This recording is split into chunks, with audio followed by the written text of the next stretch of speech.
Hey everybody, welcome back to Sorare Edge. I'm Nate. I'm going to be taking you through game week 29, giving you some top plays and some value plays on both the hitting and the pitching side. Before I get into that, I also want to plug my product. We've got a great system set up for you. For just $5 a month, you get my full projection sheet. You also get a personalized organizer file that will auto-populate with the information from my main sheet. And we have a private Discord for Sorare Edge subscribers where you can get personalized advice. So click the link in the show notes, hop onto our Patreon. You can join for free. If you decide you want to sign up, I will give you all the access. All right, let's check out game week 29. All right, for those of you new to my channel, this is what my main sheet looks like. We have the special weekly of field generals here, multiplying catchers, points by 2. We're doing really well right now. I only have 15 subscribers and 3 of them are in the top 10 right now of that competition. But these tabs all give you different things. Working on getting pitchers updated. Once they get confirmed, I turn them blue and I do a little blurb on each pitcher telling you what I like or don't like about them. And I give you a green, yellow, red marking next to their name, whether I would recommend them for this game week or not. And this all auto-populates from my dynamic pitching tab where we're going back a couple years worth of data by Sorare scoring standards. We also factor in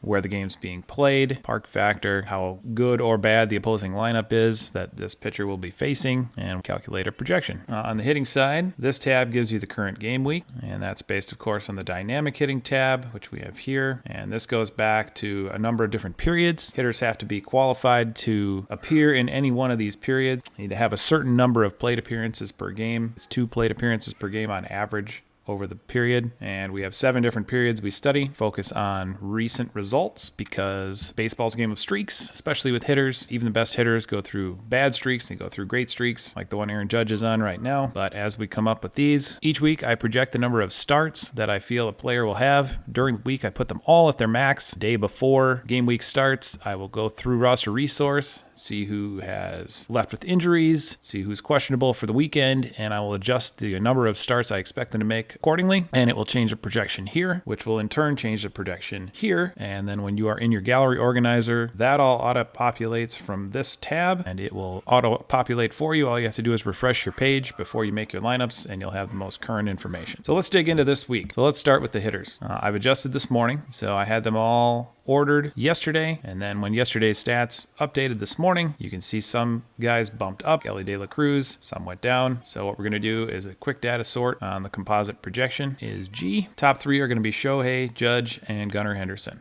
So with Harper out, he's not eligible, obviously. His expected starts will be moved to a 0, closer to game week start, and his projection will also be a 0 then. So for now, we're going to talk about Ohtani, Judge, and Henderson. I don't think there's really much to talk about with these guys. Ohtani's obviously one, if not the best hitter in the league. It's him or Judge right now. Judge on a historic tear, and then Gunnar Henderson, blossoming superstar for Baltimore. Those are going to be your top 3. The good news is if you have all those, you can play them all at their own positions. Ohtani is the corner infielder because he is a DH. Judge is an outfielder, and Gunnar Henderson plays middle infield. So you can get all 3 of those in your lineup real easily if you own them. Of course, they're expensive, and this is where my instant buy prices come in. Basically, this is an instant buy price based on the amount of ETH that they're selling for, and I update this periodically. Last update was 6:30, so I'll have to go through and do that again before the game week starts. But as you can see, this is not 1122 ETH. That would be insanely expensive. It's 0.1122 ETH, and like for example, Judge would be 0.0869 ETH. Still expensive, a couple $100. So not everybody can afford those. So that's where the value plays come in. So what we're going to do here is we're going to try to find you some values based on the projection and the amount the cards are selling for. So to do that, I have a metric over here, column I. We're just going to sort column I, highest to lowest. Once we get through all the players that don't have cards available, I'm looking for everyday players or players who are platoons but are going to get all their at-bats this weekend. We're going to end up looking down the page a little bit. Drury is back from injury. He's a little interesting. Been out for a long time. He had an illness. He did come back yesterday, got a couple of hits. I think he's a decent play this weekend. Price of 0.0008. Back on June 30th, he would have been a nice pickup. Projected over 20. Expect him to play pretty much every day. I think if you're in need of a middle infielder, I think he might even have corner infield eligibility. He might be a guy to look at. Larnach just plays against right-handers. And as you can see, Friday, Saturday, Sunday, the Twins have a righty, and a righty scheduled. Now, nothing confirmed yet, so we don't know that for sure. But assuming that holds, Larnach becomes interesting one at least for this weekend. Also, only 0.0008 ETH on June 30th. Pick one of his up. You can Probably use him this weekend. He should be in there against all the right-handed pitchers. Austin Hayes has been hot, but he's not an everyday player. So we need a third guy. We've got Drury, we got Larnach. I want to find you someone who's at least around 20 for projection. And I think we're going to go down to Hunter Renfroe as your next option. Projected at 22.03. He's been playing almost every day. Handedness of the pitcher really doesn't matter. Nelson Velasquez, who Renfroe is splitting time with, was sent down to the minors. Renfroe's been playing pretty much every day. KC goes to Colorado, so great place to hit. Best park to hit in the league. It's a couple lefty starters. I think Renfroe's in there all weekend, and he's a good play here. You can have him for the low price of 0.0015 ETH. On the pitching side, we're going to take a look here. A lot expected, but very few confirmed. This is Wednesday. Decided to make the video a day early with the 4th of July tomorrow. Big holiday here in the States. Got plans, so I want to get this out ahead of time. Well, let's sort this one quick. We'll just use the expected starters. So we're just going to sort by column D.